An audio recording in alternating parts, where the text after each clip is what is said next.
لەژێر چاودێری سەرۆکۆماری عێراق لە یادی دامەزراندنی سلێمانی بە بەشداری زیاتر لە 180 ناوەند و چاپخانەی کتێب سبەینە یەکەمین پێشانگای نێودەوڵەتی کتێب لە سلێمانی دەکرێتەوە. هەمووان سەرقاڵی دوای نامەدەکاریەکانن. بەرپرسی پەیوەندیەکانی پێشانگای نێودەوڵەتی کتێب لە سلێمانی دەڵێت تەواوی چاپخانە بەشدارەکانی کتێب گەشتونە تا پێشانگاکە و بۆ سبەینێ ئامادەن.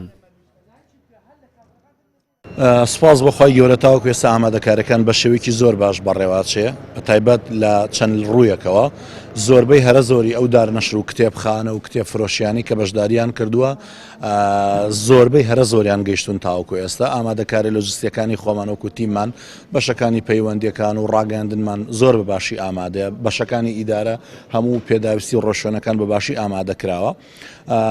زۆربەی دارنەشرەکان بە تایبەتی ئەوانەی دەرەوەی وڵات کە بەهۆی بارودۆخی عێراقەوە گومانەکرا گرفتی هاتنیان بۆ دروست بێ زۆربەی هەرە زۆریان هاتوون. چاپخانەکانی کتێبیش سەرقاڵی ئامادەکردنی ڕەفەکانیان و ڕازاندنەوەیانن بە کتێب هەمویان چاویان لەوەیە لە پێشانگاکەدا سەرنجی خوێنەران بۆ کتێبەکانیان ڕابکێشن.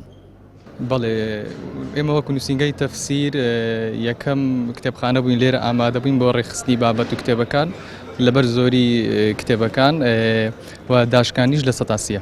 بەڵێ لە کتێبخانەی نێودەوڵەتی هەولێر کتێبخانەی تەفسیر پڕفرۆشترین بووە لە فرۆشتنی کتێبەکانی بەرهەمەکانی چاوەڕێ دەکەن ئینشاڵڵا لە پێشانگای نێودەوڵەتی سلێمانی بۆ کتێب لەویشان هەر پڕفرۆشترین بێ ئینشاڵڵا. و ئێمە وەکو ناوەندی ڕێنوێن گرنگیەکی تایبەتمان پێداوە ئینشاڵڵا واش ئەبێت. ڕێژێکی کتێبێکی زۆرمان چاپ کردووە هەر بە تازە بە تایبەت بۆ ئەم پێشانگایە. هەروەها ئەوەندەی ئاگادار بین دارنەشرەکانیش چی عەرەبی و چی ئەجنەبی و چی ناوخۆیش زۆر بە گوڕوتینێکی باشەوە خەریکی خۆئامادەکردنن. ئەمانە ئەستافی بەرنامەی پەیامی ڕۆژی کەناڵی ئاسمانی پەیامن.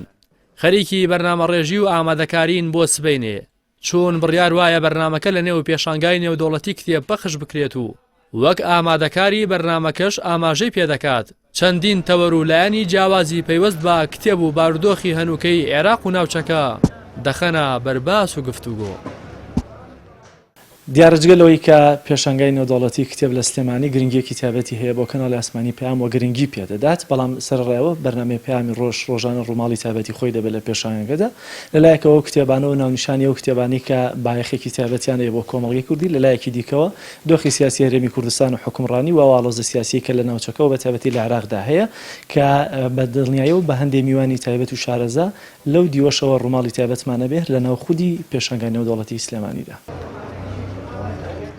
لە ناو شاردا دەیان پاس بەبێ بەرامبەر هاوڵاتیان و خوێنەران بۆ پێشانگای نێودەوڵەتی کتێب دەگوازنەوە و دواتریش دەیان بنەوە ناو شار.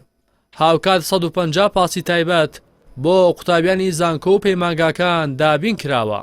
لە پێشانگای نێودەوڵەتی کتێب جیا لە کتێبخانە گشتیەکانی کوردستان چاپخانەکانی وڵاتانی تونس و جەزائیر و سعودیە و ئیمارات و سوودان و ئوردن بەشدارن و پێشانگاکە بۆ ماوەی 10 ڕۆژ بەردەوام دەبێت و ڕۆژانە لە کاژمێر دەی بەیانی هەتا 7 ئێوارە کراوە دەبێت. ڕاستی حەمامین کەناڵی ئاسمانی پەیام سلێمانی.